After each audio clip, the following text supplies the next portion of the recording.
সভাপতি, সাধারণ সম্পাদক, র্যাকের সদস্যবৃন্দ এবং দুর্নীতি দমন কমিশনের আমার সহকর্মীবৃন্দ, প্রথম সবার আগে আমরা বলি শুভ জন্মদিন।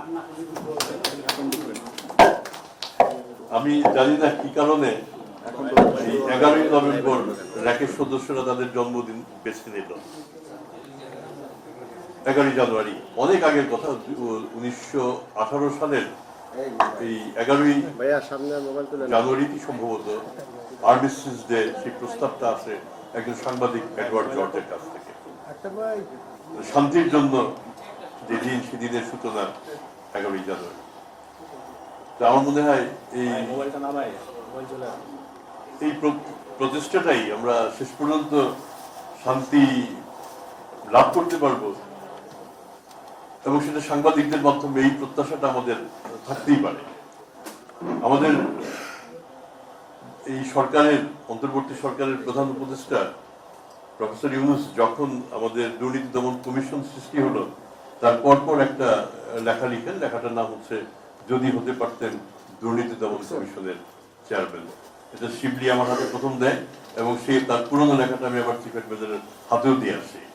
উনি প্রায় ভুলেই যাচ্ছিলেন, তাই আমি স্যারকে বলি, স্যার আপনার তার সেখানে তার শুরুটাই ছিল এরকম, যখন দুর্নীতি দমন কমিশন প্রতিষ্ঠিত হলো, সুলতান হোসেন খানকে করা হলো তার প্রথম চেয়ারম্যান। আহা, এরকম একটি ভালো কাজ যদি আমি পেতাম, আমি তার সৌভাগ্যকে ঈর্ষা করি। আমার ধারণা প্রফেসর ইউনূস আমার সৌভাগ্যকে ঈর্ষা করবেন, কিন্তু আমিও তো প্রধান উপদেষ্টাকে ঈর্ষা করতে পারি। কিন্তু দেখলাম যে প্রধান উপদেষ্টার পদে একটা না, বাংলাদেশের 2টা পদ আছে। তো তখন দেখলাম যে না, আমার ঈর্ষা করার কারণ নাই। Thank you very much. র্যাক প্রধান উপদেষ্টা হিসেবে এই পদে কাজে আমি এক পা, আমি প্রফেসর ইউনূস অন্তত পদের দিক দিয়ে এটা বলতে পারি। অনেক ধন্যবাদ, অনেক কৃতজ্ঞতা।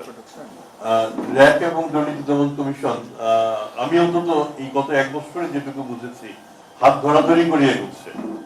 আমাদেরও সীমাবদ্ধতা আছে, র্যাকেরও সীমাবদ্ধতা আছে, এটা থাকতেই হবে। সীমাবদ্ধতার ঊর্ধ্বে আমরা কেউ না।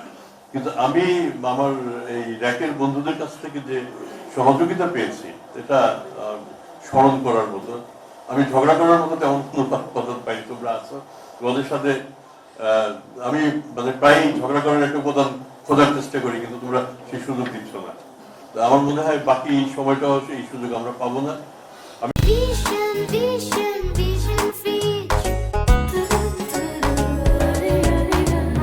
সবচেয়ে বেশি কৃতজ্ঞতা প্রকাশ করি যারা র্যাকের শুরু থেকে এই প্রতিষ্ঠানটাকে দাঁড় করিয়েছেন এবং ক্রমাগত এই বছরের পর বছর এগিয়ে নিয়ে যাচ্ছেন।